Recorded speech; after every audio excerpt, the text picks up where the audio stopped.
Olá, você já ouviu falar na uva Carmenere?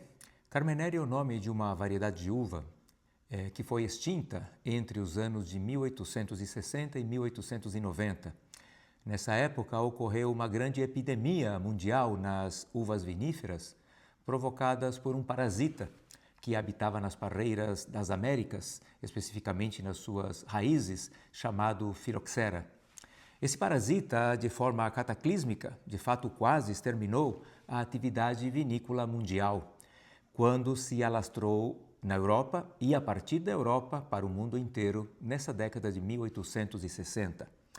A solução desse problema é usado até os dias atuais e consiste em usar a raiz da parreira americana, que é imune à filoxera, da qual damos o nome de cavalo, e montamos em cima dele a variedade de uva europeia, o enxerto, mas até que a solução fosse descoberta, de fato, muitas variedades de uvas entraram em extinção. Nos dias atuais, a uva Carmenere é a uva emblemática do Chile. E você sabe como é que o Chile tomou conhecimento que a extinta uva Carmenere estava incógnita entre as suas parreiras? Aconteceu no final da década de 70, quando estava em curso o movimento de aprimoramento técnico da vinicultura chilena. Notou-se que as plantações de uva Merlot estavam com um grande inconveniente e algumas uvas Merlot estavam tendo 2 ciclos de maturação. Ou seja, no mesmo parreiral, alguns pés maturavam uma semana antes e outros pés uma semana depois. E isso é um grande inconveniente na vinicultura comercial de grande escala, pois implica em grande retrabalho de recoleta de uvas e retrabalho com toda a sequência de produção. E isso gera custos, eleva o preço final do produto. As uvas em maturação mais tardia eram apelidadas de Chilean Merlot. E aconteceu que foi encomendado um trabalho para profissionais especialistas em vinhas, os ampelógrafos, são botânicos da ramificação vinífera, especializados na identificação das tantas espécies de parreiras. Estes ampelógrafos vieram a descobrir que a chamada Chilean Merlot não era uma variação da uva Merlot, mas sim a extinta uva Carmenere. Daí, uma vez identificado o problema, com o passar do tempo, passaram a separar os pés de parreira Carmenere das parreiras Merlot, a fim de que fosse feita apenas uma única colheita por espécie. Também, obviamente, passou a se explorar comercialmente a uva Carmenere como a novidade do século, e realmente o foi. Imagina poder tomar um vinho de uma uva que tinha sido dada por extinta. É como ter a oportunidade de experimentar, por exemplo, um churrasco de mamute ou algo assim. Chamo aqui a atenção ao grande inconveniente que esses vinicultores chilenos estavam enfrentando, por causa da mistura de 2 tipos diferentes de uvas no mesmo parreiral. Em alguns casos, a mistura de tipos de parreiras podem até gerar problemas de crescimento das parreiras e, consequentemente, queda de produtividade e até de qualidade. Em outras palavras, pode acontecer a degeneração, guardem esta palavra, das espécies envolvidas e comprometimento dos seus frutos, ou seja, comprometimento do resultado final. Para os mais entendidos, quando falamos em cortes ou assemblagens, falamos em mistura de variedades de uvas dentro da vinícola. Isso é permitido e dá riqueza ao setor vinícola, propiciando mais sabores, porém a mistura de parreiras no parreiral é totalmente desaconselhável. Guardem toda essa informação por enquanto. Mudando de assunto, pergunto: o que a Bíblia responde à afirmação "todos os caminhos levam a Deus"? A resposta está numa escondida ordenança localizada em Deuteronômio 22:9, que é justamente o versículo que quero analisar com vocês nesta oportunidade.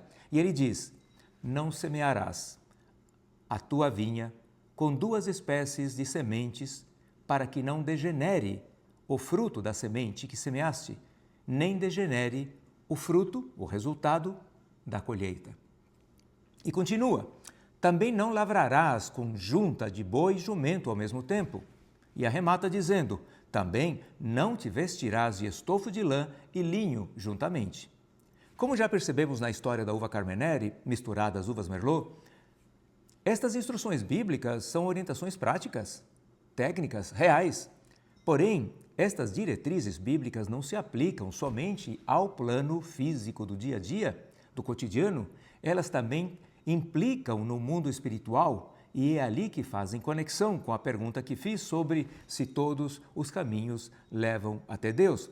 As diferentes uvas representam, na verdade, diferentes visões de mundo que, ao se mesclarem no nosso cotidiano e na nossa religiosidade, acabam por se degenerar e produzir frutos defeituosos. Nas orientações sobre não amarrar na mesma junta bois e jumentos e não usar na mesma peça de roupa linho e lã, a ideia moral e espiritual por trás do exemplo prático está também na questão de não misturar duas realidades que conflitem ou que não harmonizem. Orienta a não praticar esse conflito em nós, por isso o exemplo está na roupa que usamos. Também a não impor esse conflito aos outros, por isso que o exemplo está nos animais de trabalho. E porque usa exemplos, então deixa evidente que é o nosso dever reconhecer e identificar os conflitos no âmbito individual e social. Empresarialmente, de vez em quando ouvimos a frase, o chefe não vai gostar. E alguém retruca dizendo, mas ele por acaso já falou que não gosta? Então alguém responde, não falou, mas a julgar pelo jeito que ele é, pelo jeito que ele pensa, do jeito que ele fala, então com certeza ele não vai gostar. Não é assim? Muitos cristãos dizem, não estamos mais sob a ação da lei, porém esquecem que ainda estamos sob o comando de Deus, o Deus que fez a lei, que é o mesmo Deus que não muda. E as leis de Deus revelam justamente o seu eterno caráter. Você quer conhecer Deus intimamente? Estude as suas leis, mas ninguém gosta de estudar Levítico, não é? Elas revelam o que Deus pensa a respeito dos mais diversos assuntos. O fato é que, tanto nesta passagem bíblica, como na polêmica passagem bíblica de Levítico 19 e 27, onde Deus orienta a não cortar as extremidades da barba, a não ferir o corpo por causa dos mortos, a não fazer tatuagens, em todas essas diretrizes fica evidente o desejo de Deus em preservar um povo de adoradores que tenham uma única cultura. Uma cultura que não se misture com as culturas do mundo, a fim de que essa cultura permaneça forte e sadia, produza bons frutos e não se degenere. A degeneração é um processo gradativo, não é uma nova realidade que surge espontaneamente. Muitas pessoas dizem, isso não é nada, como se fosse um pequeno caso isolado, mas na verdade ele faz parte da gradualidade do processo degenerativo. E muitas vezes tem caráter irreversível. Daí se conclui que misturar a cultura cristã com outras culturas implica em degenerar os frutos morais e espirituais do cristianismo. E com o passar das gerações, uma concessão aqui, outra concessão acolá, o cristianismo vai se degenerando aos poucos, como tem de fato se degenerado. A palavra religião tem origem na junção das palavras ré e ligare, ou seja, ela designa tentativas de religar o homem à divindade, o homem ao seu Criador. Portanto, não se deixe enganar. O sincretismo religioso nada mais é do que juntar duas ou mais espécies de uvas no mesmo parreiral. Daí, o sincretismo religioso só consegue ligar o homem à própria necessidade de uma religião que o satisfaça, mas não consegue religar o homem ao único Deus verdadeiro, que é o Deus da Bíblia. A junção do cristianismo com outras religiões não cria um caminho mais largo até Deus. Pelo contrário, o sincretismo religioso e cultural degeneram o relacionamento entre o cristão e o Deus da Bíblia, fechando o caminho até ele. Até a próxima.